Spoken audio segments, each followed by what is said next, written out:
这是一个关于中国旅行的视频。今天带您走进中国扬州，它位于中国江苏省，是中国东部地区拥有浓厚人文底蕴的一座城市。诗人李白写的“古人西辞黄鹤楼，烟花三月下扬州”。如果你还没有去扬州，3月伊始，那就去看看这个古人写的如诗如画的地方吧。春风十里扬州路，如今成了大家梦中的江南。从南京出发，乘坐高铁只需要1小时即可到达。下面就一起来探索扬州最美的地方。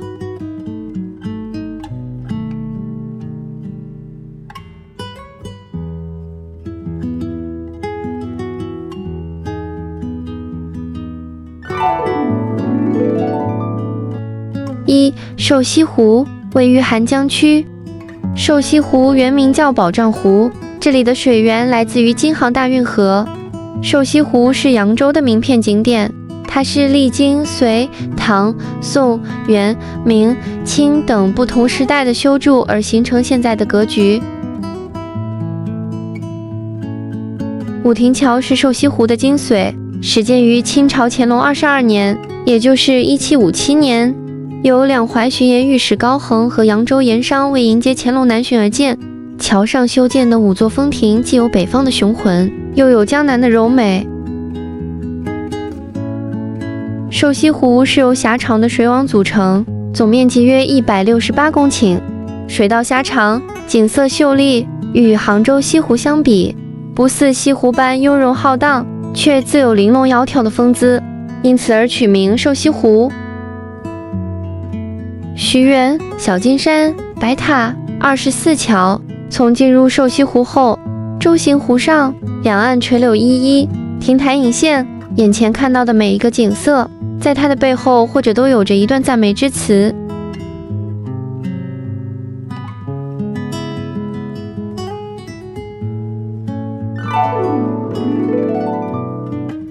2. 河源，位于广陵区。河源是一座晚清时代建造的中国古典园林，与其他的中式古典园林相比，河源给大家提供了另外一个视角。2楼长长的复道回廊串联起河源大部分的建筑，高低错落的屋顶，树木假山，井里畅游的水池，漏窗隔开的是若隐若现的朦胧美。这里的视角，每走一步都是新惊喜。河源始建于1862年，那时候它有另一个名字叫绩孝山庄，名字取自陶渊明的以南窗以继傲，登东皋以书孝。整个河源分为东园、西园、园居院落、片石山房4个部分。原主和直到辞官归隐扬州，历时13年，终于建成了这座精巧典雅的河源。有山有水，厅里听曲看戏，亭里看花赏月。白天的河源是古朴婉约，晚上在灯光的装扮下，呈现的却是另一种美。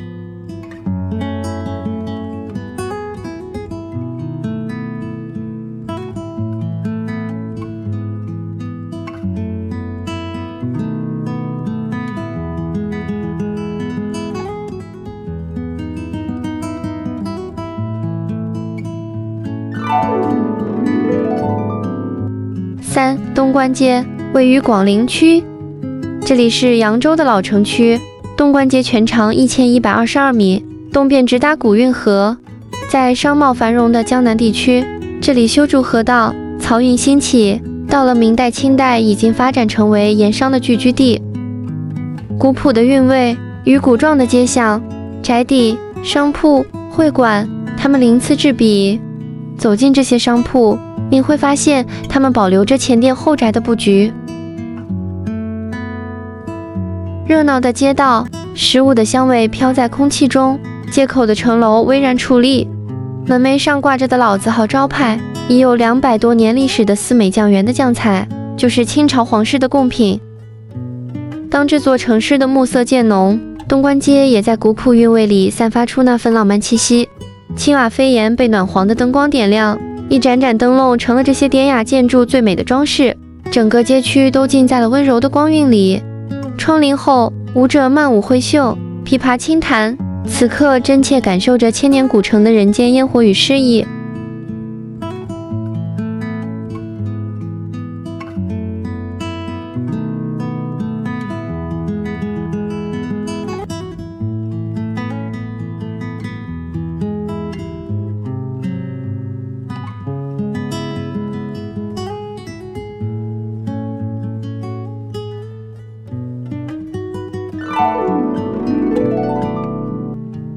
4鹭洋湖湿地公园，位于江都区，距离瘦西湖大约44公里。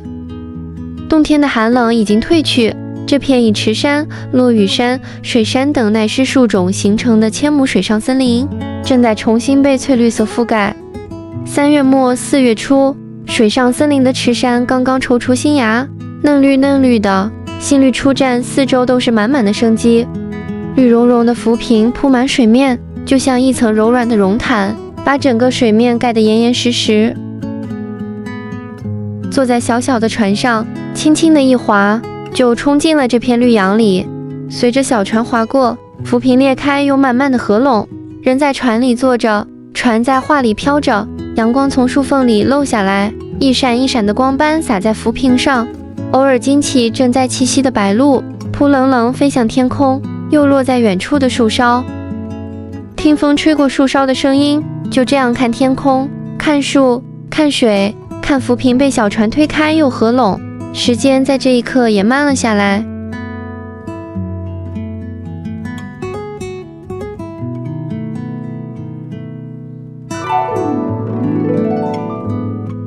5大运河博物馆位于广陵区，这里的展览方式美到失语。扬州这座城市因运河而兴，走进博物馆，焦点早已不是玻璃橱窗里珍宝，而是这种沉浸式体验，科技与文化让你好像身临其境。馆内的1万多件文物，从春秋时期的青铜剑，到隋代大运河的漕运船模，从唐代的丝绸陶瓷器，到明清盐商的账本，每一件文物都藏着大运河的历史记忆。主管穹顶的360度环形巨幕，激光投影将运河4级星空打在古船上。大运河两岸街景，仿佛听见漕运工人的号子，看见古代运河上忙碌的盛景。博物馆的各个展厅里，文物与科技的碰撞令人惊叹。大运河飞跃，室内的湿地公园，苏绣技术，科技让这些文物活了起来。在3号馆，更是把烟雨江南、电闪雷鸣都搬进了博物馆。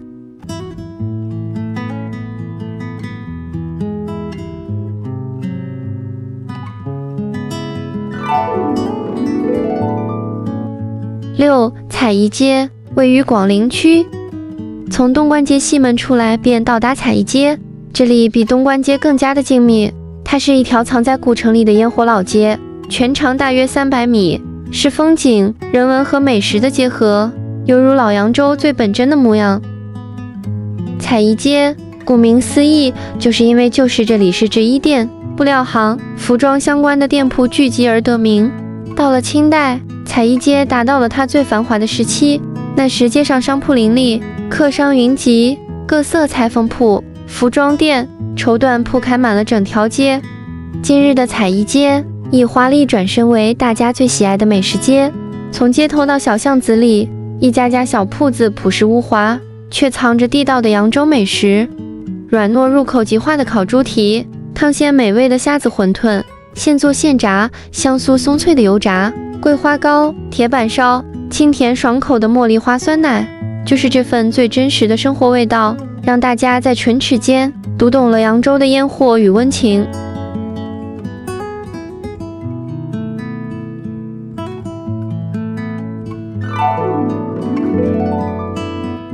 7御码头位于广陵区。御码头，乾隆皇帝乘船南巡，在扬州下船上岸的地方，风光旖旎的北护城河。北护城河全长2.6公里，东起古运河，西至瘦西湖，两岸树木葱绿，少了城市的喧闹，四周马路环城，连接了现代文明。红桥白墙灰瓦，画舫清风宜人，古城少有的独特景色，都在这条明清风情的河道。绿水绕城，景点繁多，一条河串起了扬州古代文化。天宁寺、御码头、野春茶社、史公祠。从御码头乘船，欣赏沿途风光，到岸上走走，去天宁禅寺看看留存的千年扬州底蕴，去史公祠感受那份渗透出的气贯长虹。多少文人墨客到了扬州，挥毫泼墨，一醉方休，留下了太多的赞美之词。这里有城市中心没有的慢节奏，更有扬州人的回忆。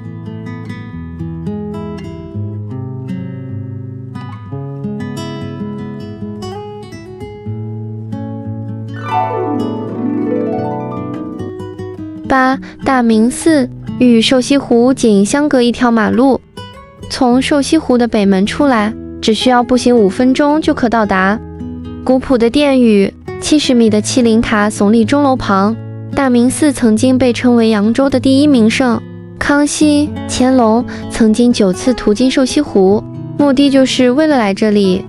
古代那些有名的文人，苏东坡、欧阳修、秦观、李白、白居易等也曾经来过。大明寺始建于南朝457年，到今天已经有1500多年历史。大雄宝殿、平山堂、欧阳祠、康熙御碑亭、美泉亭、麒麟塔，每一处都彰显着大明寺的厚重历史。平山堂的原主人就是欧阳修，当时在扬州做知府的欧阳修就在这里修建了这座房子。由于这里的处于扬州城的高地，堂前的远山看起来正好与这里齐平，所以被叫做平山堂。由于欧阳修的文豪属性，平山堂建成后，这里就成了文人前来品茶喝酒、吟诗作词的聚会地方。